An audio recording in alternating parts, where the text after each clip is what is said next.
Good morning, everyone. So, it is a very foggy morning here in Gothenburg, and today you and I are going to talk about, we're going to talk about stress and deadlines and time restrictions, and I'm going to share with you a thought that I've had for a long time, and hopefully this will help you the next time you're in a situation where you're not developing in accordance with the schedule or the roadmap.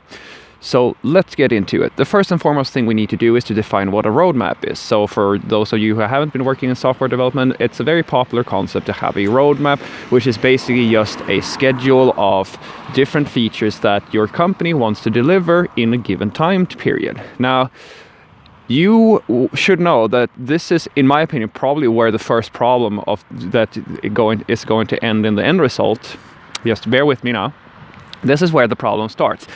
The idea is that, and you kind of have to do this, there's no real other way to do it, or rather there are other ways, but this is a very popular way of doing things. You're planning things out ahead, and you very roughly in a meeting that may take place months, if even years before the project is supposed to even start, you sit there and you plan out, okay, we estimate this to take roughly that amount of time, and then we plan the next thing and the next thing and the next thing and so forth. So that's where it starts. Innocently enough, you're just putting up a schedule. And then it comes to implementation period, and your project manager or whoever is in charge of making sure that the project is going well sits down with you and you talk about it, and the developers come in with input and say, okay, we can solve it in this way and that way, and we talk about all the different features, and then you start working. And for whatever reason, things are not going according to plan. It can be anything from flaky project managers to hippos, or like if you haven't heard that, hippos, high paid person opinion. Basically people with a lot of power within the company comes in and gives you their input, and now you have to change things, to unclear specifications, to a lot of other subtasks that people get you to start with, like people need to fix you need to fix a bug here and there and so forth. Time just goes on, right? And for some reason you are getting close to the deadline and you're not being able to actually follow, you're not progressing as fast for whatever reason. In the perception of your company, in the perception of your project manager, you are not on time. And here's what happens. At least it's not always the case, but it has happened more than once, at least for me. And that is the project manager, who is unfortunately the guy or girl in a situation where, hey, I kind of am responsible for this, and I don't want to be in a position where I have to go into my meeting with my boss and sit there and face the music. So what they do is that they will come and complain or ask, why aren't we on time?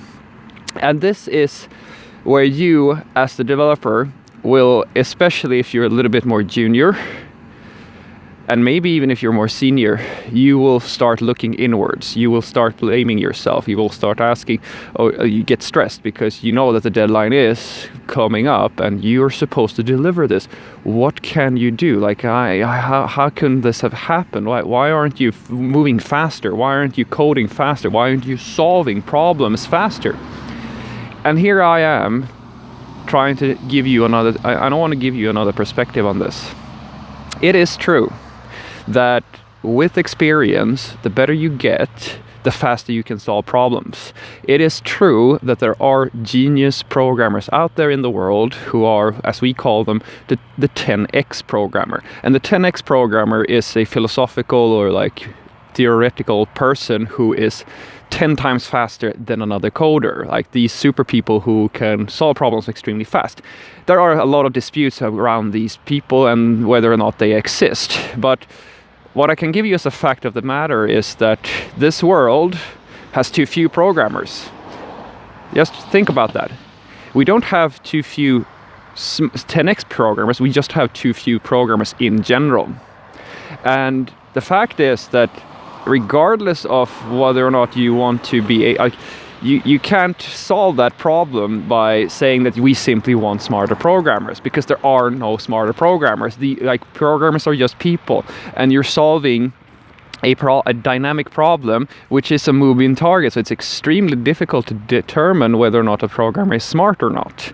And whether or not you're fast, That's also a good question.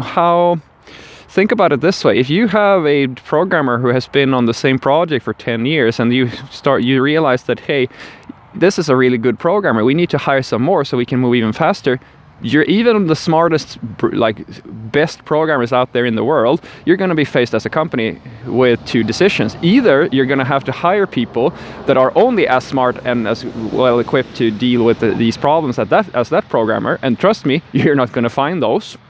Even Google can't just only hire the best, because the fact of the matter is that they're so scarce that also that you will never be able to fill your quota of people, ever. You just have to deal with it. And the second part is that even the most experienced programmers need a ramping up period. It takes a while to get into a project. In general, it takes 6 months to a year for a programmer to get up to speed with a project. So when your product manager comes to you and asks, why are you after schedule? Why are we delaying this? Why isn't it done? Instead of getting stressed out, I would like you to say to your project manager what I said to my boss. I have said to my boss twice in my career so far. I've looked at my boss and I said, well, I'm basically working as fast as I can. I'm coming in at, when I'm supposed to start work, and I leave when I'm supposed to leave. I am doing everything that I can according to what my job description is, and I'm fairly good at what I do. So I would like to rephrase the question and say, if this is the fastest that I can work and we're behind schedule, why haven't you planned things better?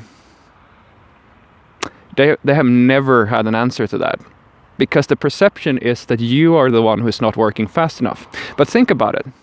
If you have 5 people and you're going to build a skyscraper, the limitation has to be there at the planning stage. You have to be at the planning stage thinking about the amount of work that is feasible what amount of work is feasible to achieve in a given time, because there is time restrictions.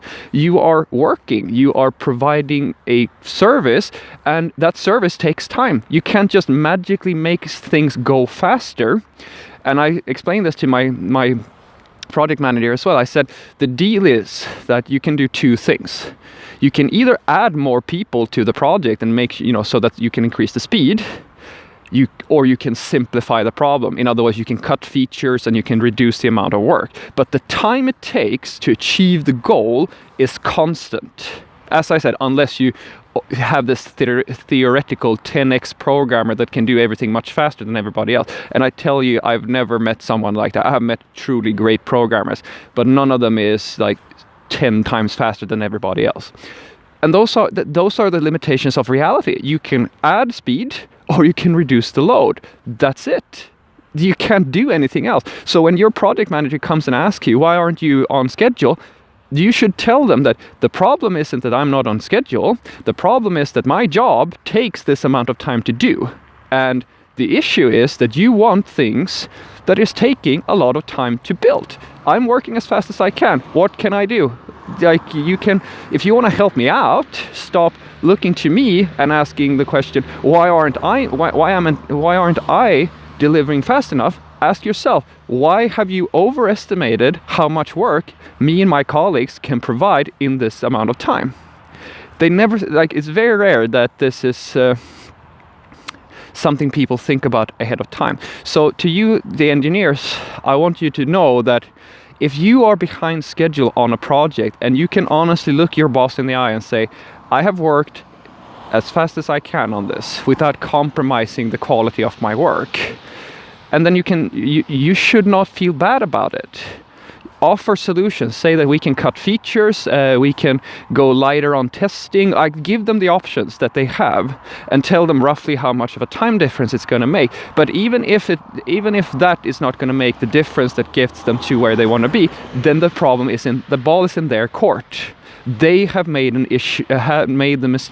mistake, not you. You can only work as fast as you can. And if people who have less understanding of IT comes to you and sets up a schedule that is unreasonable for you to deliver with the resources that you have, then that's their problem.